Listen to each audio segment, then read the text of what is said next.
Hi everyone, and welcome to another episode of Moves Like Magnus.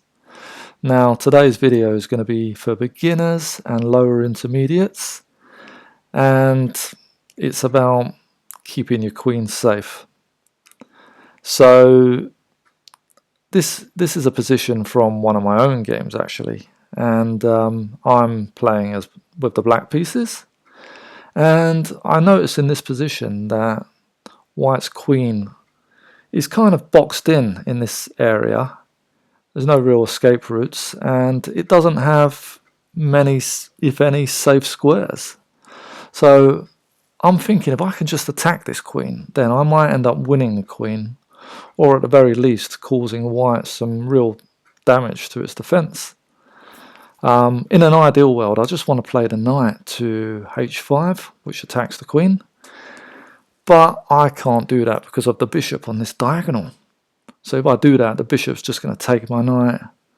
I can take the bishop, but then look, my pawn structure's been dismantled, and I might want to castle this side later, and it's just bad defensively to have this channel so open. So I definitely don't want that. Now I'll just show you why I want to attack the queen like this.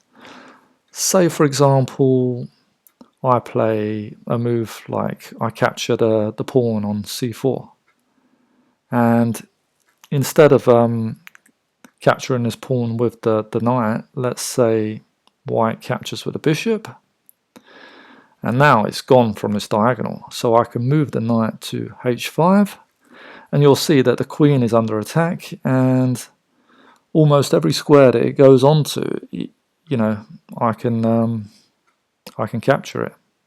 Can't go here because of my queen, can't go there or there because of the pawns, can't go here because of the queen. So the only square it can go onto is h3. But after I push the pawn to f4, now this queen's being attacked by my bishop, so this is a really bad situation for white. Now it can't use its bishop to block because I'm just going to take out the bishop, so that's not an option.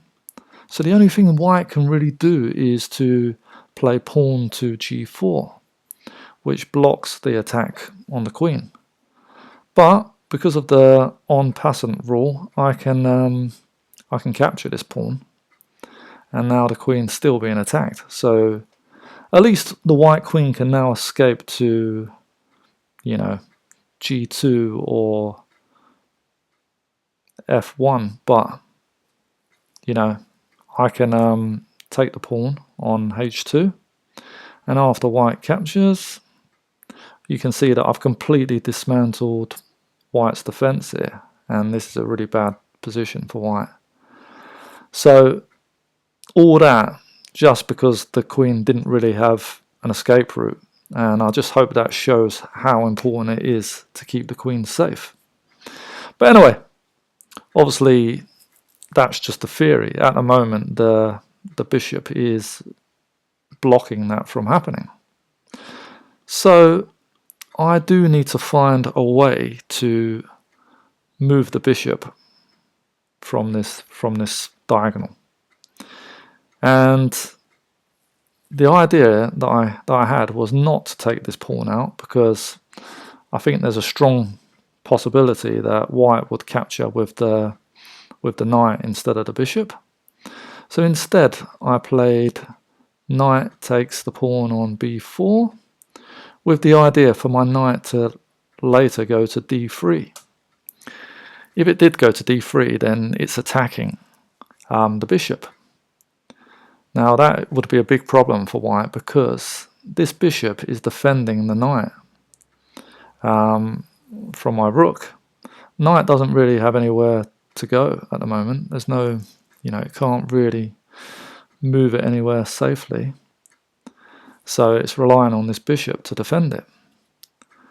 So let's say white plays a move like d1, then I can bring the knight to d3, and now this bishop you know, obviously it can't run to c3, otherwise my rook will take it, and it also can't go to the other square of c1, because otherwise my knight will just take the bishop, rook captures the knight, and then my rook captures the white knight. So basically I've sacrificed one piece to gain two. So that's not a very good for white either. So in this situation I'm hoping that the bishop is just going to take out my knight.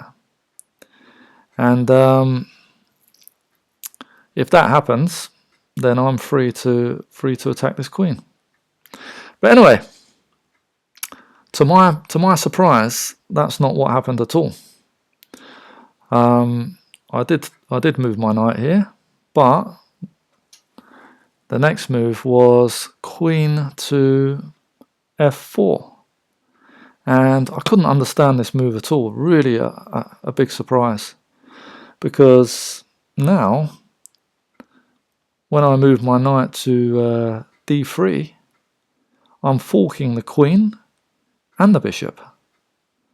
So if the queen moves to safety, I mean, it can go to h4, but then I get to nab a bishop, and now the knight is hanging. So, you know, white has to move the knight. So yeah, couldn't understand that move at all. So anyway, I've moved my knight here to fork the queen and the bishop, and white decided to capture my knight with a bishop, and finally I get to move my knight to h5 as I wanted to all along.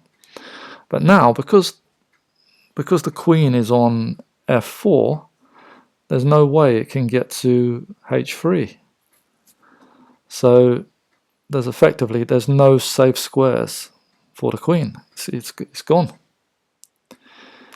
Anyway, so I hope you've seen the importance of looking after your queen early on in the game. Anyway, thanks for listening. Hope it's been a useful video, and I'll see you next time.